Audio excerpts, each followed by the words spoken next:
नमस्कार। SDF live India में आपका स्वागत है और आपके साथ मैं हूं गौरव सिन्हा।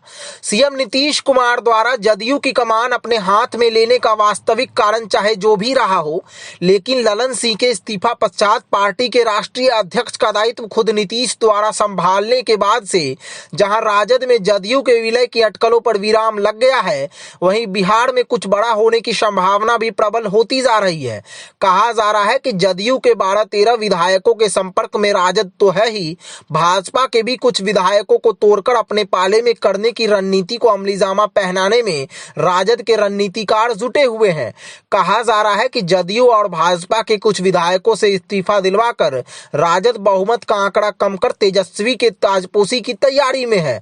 झारखंड के सीएम हेमंत सोरेन की बढ़ती मुश्किलों को देखकर राजद प्रमुख लालू की कोशिश है कि ईडी का शिकंजा तेजस्वी पर कसे, इसके पहले तेजस्वी सीएम की कुर्सी पर विराजमान हो जाएं, क्योंकि तेजस्वी की अगर मुश्किलें बढ़ती हैं तो सीएम नीतीश भ्रष्टाचार के मामले में जीरो टॉलरेंस की बात कर बड़ा कदम उठाने से गुरेज नहीं करेंगे।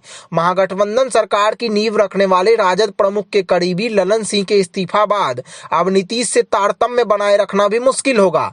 वादे के मुताबिक नीतीश तेजस्वी को सीएम की कुर्सी सौंपने के प्रति दिलचस्पी दिखा नहीं रहे हैं। ऐसी स्थिति में कुछ विधायकों से इस्तीफा दिलवाकर बहुमत के आंकड़े को कम करते हुए सत्ता पाने का फॉर्मूला अपनाया जा सकता है। कुछ विधायकों को मंत्री पद का ऑफर और इस्तीफा देने के लिए तैयार होने वाले कुछ विधायकों को लोकसभा के टिकट का ऑफर दिए जाने की बात कही जा रही है।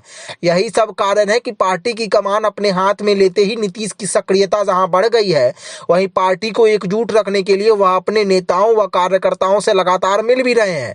वैसे उनकी चुप्पी बहुत कुछ कह रही है। राजद सुप्रीमो लालू प्रसाद यादव भी अपने नेताओं व कार्यकर्ताओं से मिल रहे हैं, लेकिन उनका भी कोई बयान सामने नहीं आ रहा है। सियासी जानकारों के अनुसार लालू नीतीश की चुप्पी और एक दूसरे से कटे कटे रहना किसी बड़े राजनीतिक तूफान का संकेत दे रहा है। विधानसभा अध्यक्ष अवध बिहारी चौधरी द्वारा राबड़ी आवास जाकर लालू से मुलाकात किए जाने की बातें अभी पुरानी भी नहीं हुई थी कि नववर्ष के मौके पर लालू, तेजस्वी और नीतीश के एक दूसरे से दूर रहने को लेकर भी सियासी गलियारे में काफी चर्चा हो रही है।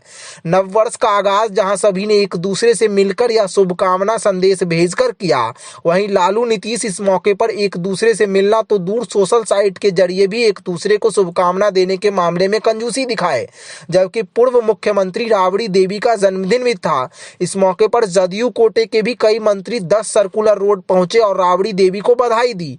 वहीं दूसरी तरफ जदयू के राष्ट्रीय अध्यक्ष नीतीश कुमार ना ही राबड़ी देवी को शुभकामना देने उनके आवास पर गए और ना ही सोशल साइट पर शुभकामना देने को आगे आए। जबकि एक अन्य मार्ग और 10 सर्कुलर रोड स्थित राबड़ी आवास के बीच कोई ज्यादा फासला भी नहीं है। नववर्ष के मौके पर एक बड़ी बात यह भी देखने को मिली कि डिप्टी सीएम तेजस्वी यादव भी अपनी पार्टी के नेताओं और कार्यकर्ताओं से नहीं मिले। हालांकि नववर्ष के मौके पर पार्टी नेताओं और कार्यकर्ताओं की मुलाकात लालू से जरूर हुई। नववर्ष के मौके पर चाचा भतीजे का एक दूसरे से नहीं मिलना और छोटे भाई बड़े भाई की एक दूसरे से गले मिलने की तस्वीर सामने नहीं आने की भी चर्चा है। सियासी जानकारों के अनुसार यह अलग ही कहानी कह रही है और इसको लेकर अटकलों का बाजार गर्म है। जबकि दोनों के बीच सह और मात का खेल शुरू होने से पहले तक बिना किसी अवसर के भी कभी लालू नीतीश के घर पहुंच जाते थे तो कभी नीतीश राबड़ी आवास पहुंचकर लालू से मुलाकात कर लेते थे। नववर्ष के मौके पर लालू नीतीश का एक दूसरे से नहीं मिलने का वास्तविक कारण चाहे जो कुछ हो, लेकिन इसके कई मायने निकाले जा रहे हैं। कहा जा रहा है कि अगर पूर्व की तरह राजद और जदयू के रिश्ते होते, पार्टी के शीर्ष नेताओं के बीच तल्खी नहीं होती, तो न केवल तेजस्वी नीतीश से मिलने उनके आवास पर जरूर पहुंचते, बल्कि राबड़ी देवी को जन्मदिन की शुभकामनाएं देने नीतीश राबड़ी आवास भी जाते। जदयू के विधायकों को तोड़ने की अटकलों पर चाहे जितनी भी चर्चा हो रही हो, लेकिन विपक्षी एकता के सूत्रधार रहे बिहार के मुखिया नीतीश कुमार को इंडिया गठबंधन का संयोजक बनाए जाने की बात भी सुर्खियों में आ रही है।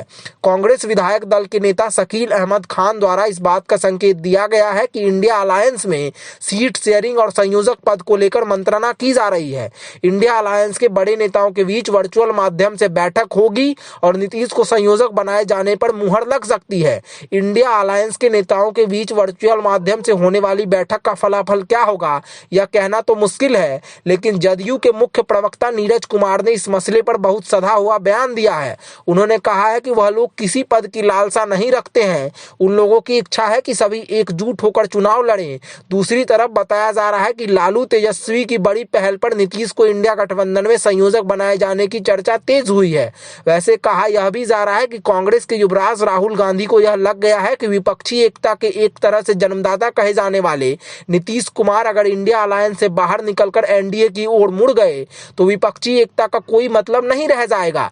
वैसे भी मोदी को हराने के लिए नीतीश ने जो फॉर्मूला दिखाया उसी आधार पर इंडिया गठबंधन की नींव रखी गई है। इंडिया गठबंधन में जिस तरह से अंदर ही अंदर नेताओं के बीच दुराव दिख रहा है और एक दूसरे के बीच बयानबाजी हो रही है, उसको लेकर इंडिया ब्लॉक की सेहत तो अच्छी नजर नहीं आ रही है।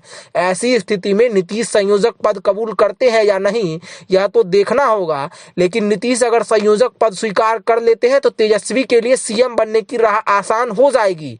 वैसे भी तेजस्वी नहीं चाहते हैं कि उनको मुख्यमंत्री बनाने की जल्दबाजी में महागठबंधन सरकार पर कम से कम लोकसभा चुनाव तक कोई असर पड़े। सियासी जानकारों का कहना है कि राजद का रिश्ता अगर नीतीश से टूटता है तो लोकसभा चुनाव में फतह हासिल करना राजद के लिए मुश्किल होने की संभावनाओं से इनकार नहीं किया जा सकता है।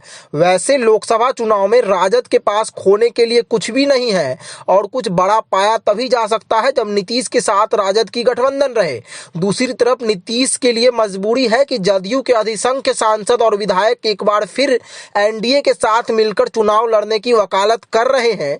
नीतीश अगर सांसदों की बातों को दरकिनार करते हैं तो फिर लोकसभा चुनाव आते आते कई मौजूदा सांसद और विधायक अगर एनडीए में शामिल होकर चुनावी कसरत करते नजर आए तो आश्चर्य का विषय नहीं होना चाहिए।